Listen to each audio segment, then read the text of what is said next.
Hi everyone, this is one of my first Epicure cooking videos. Looking at myself in the camera, I see, yes, the pandemic has hit my face. I'm in dire needs of brow waxing, but it is what it is right now, right? Stay home to stay safe. Let's flatten the curve. So today what I'm going to do is roast a chicken in a slow cooker. I'm going to make some buns, and then I'm going to do a green bean casserole.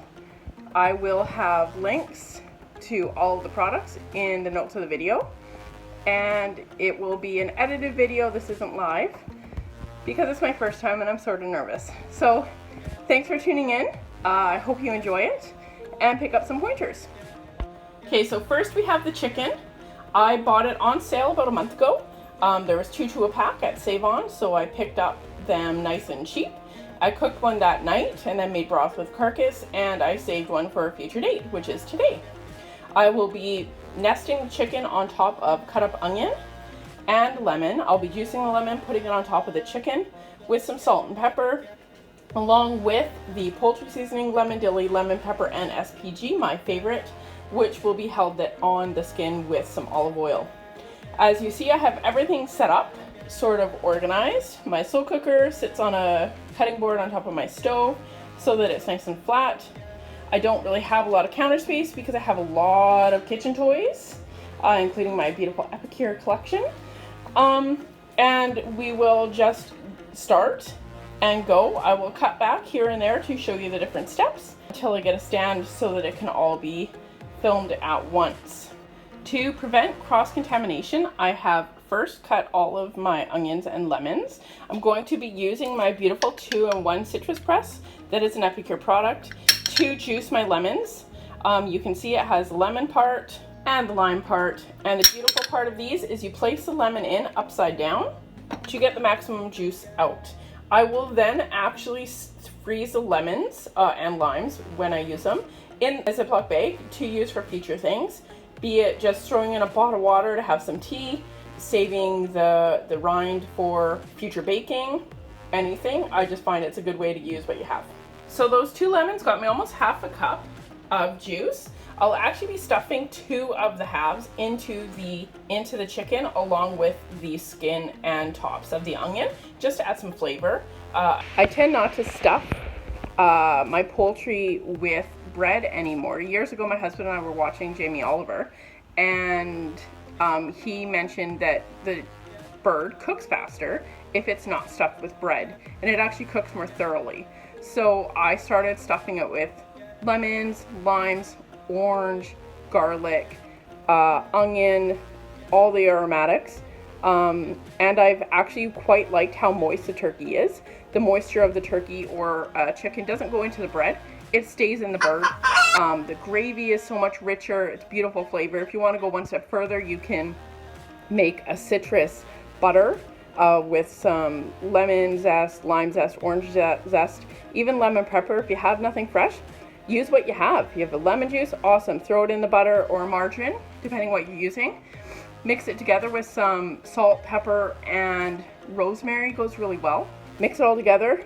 Put some gloves on or wash your hands thoroughly and gently loosen the skin around the neck of the bird and just shove that butter in there. It is amazing. Really fattening, not so healthy, but it tastes oh so good. And if it's your cheat meal or if it's your one family fancy meal a week, which is what we're trying to do, we tend to do it on Fridays, but now tonight it's going to be on Sunday. We try to do one fancy meal where we sit down together and try to forget the life that we're living right now. Okay, now comes for the part that a lot of people don't like. It doesn't bother me at all. I will be stuffing the chicken with the lemon and the onion bits. So you'll see it's just going straight in there. You can wear gloves if you want. I just washed my hands again. I spend more time washing my hands these days than I do doing dishes. It's oh so much fun, and my hands are oh so nice and dry. If you have any good remedies for that, let me know. I'd love to hear them. I have a couple that I've been using, but I'm always looking for new ones because my hands just hurt. So I have now massaged my chicken with SPG, poultry, some salt, and olive oil. When I place the chicken on top of the onions in the slow cooker, I will be adding lemon dilly and some lemon pepper. Okay, so now I'm gonna make my favorite bread machine dinner bun recipe. I have my paddles in my bread machine bucket. I have my yeast out, my egg beaten, my salt and sugar measured, my margarine measured, and my warm water. And here's my flour. So you do have to place the ingredients in the order that your bread machine specifies. So mine is liquid first. So I have the water. Just beat this up a little bit more. Then I add my beaten egg. Get all that in there. I find these rolls are nice and moist, almost compared to my grandma's. I'm not the baker she is, nor will I ever be. I don't have 12 kids to feed, thank goodness. But she does have 4 wonderful kids to feed. But they are almost like my grandma's. Next, I have my teaspoon of salt. I use kosher. I have both fine grain and large grain. 1/4 cup of sugar. The margarine, which I just use baking squares. I find it cost effective and I always have them in the house. Next is going to be the flour, so I will get back to you when the flour is added in. So here's the basket with the yeast, 3 teaspoons and 3 cups of flour added in. Nothing special. I'm then going to place it in my bread machine, switch the dough feature, which on my bread machine, which Black & Decker 2-pound machine, is number 8. In roughly 2 hours, it will be time for me to bring the dough out, do a quick knead, and pan them on a cookie sheet. So you will check back then.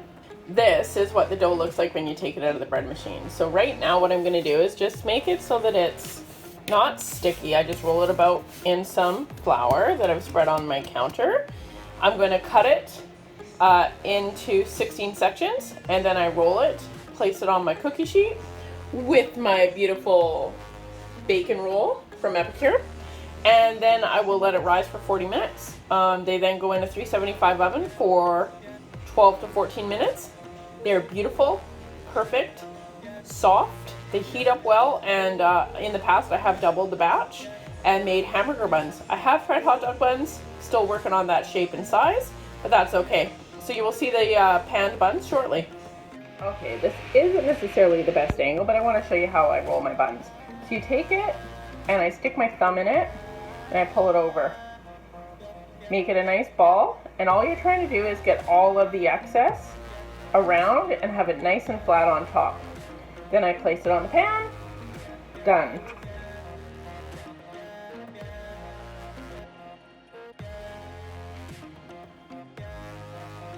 Okay everyone, here are the buns out of the oven. They're nice and cool, they're nice and soft, they're going to be so good for dinner. They're also going to be really good with chicken tomorrow. I love leftovers. And here's the chicken. It's going a little bit quicker than I expected, so I've turned it down to low because I have planned to have dinner for 5:36. Lots of nice juice. It's going to make really good gravy, and then I can't wait till I get turkey soup tomorrow. Or chicken soup. Sorry, not turkey, chicken. I might actually use the broth to make the Aztec tortilla soup, which I have been craving. Check in later. Hello everyone. So the family's up and awake now, so you might hear some sound in the background. I am finishing off the meal making the Epicure green bean casserole, and I will show you right now what is included in that. I needed 1.5 cups of milk, 4 cups of frozen green beans, because that's what I have, the package, and the mayo or Miracle Whip. They call it for mayo, I use Miracle Whip. I'm going to be baking it in the oven because we are now microwave free. The green bean casserole mix has been available Christmas and Easter, so maybe it's coming back for Thanksgiving. I haven't used it before because my husband isn't fond of green beans, but I want to try it out, and I figured it'd be a good fit for this meal.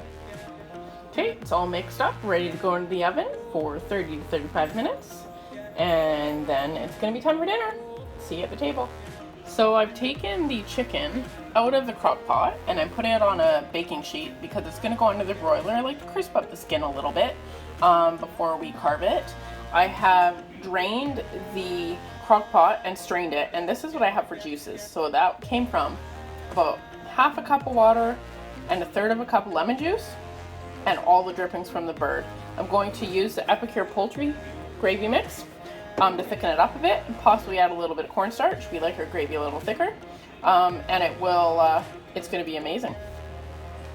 Okay, so dinner is on the table. We have the homemade buns started in the bread machine. I have the whole family here. Let me find my husband hiding over there. Even subwoofer looking for some scraps. We got mashed potatoes. I forgot to mention earlier. I did those for 5 minutes under full pressure in the Instant Pot with 5 minutes natural release. I cooked them with herb and garlic and added sour cream when I mashed them. We have the gravy, which is looking amazing, the chicken, green bean casserole, and our table. Thank you everyone for joining me, and we will talk soon.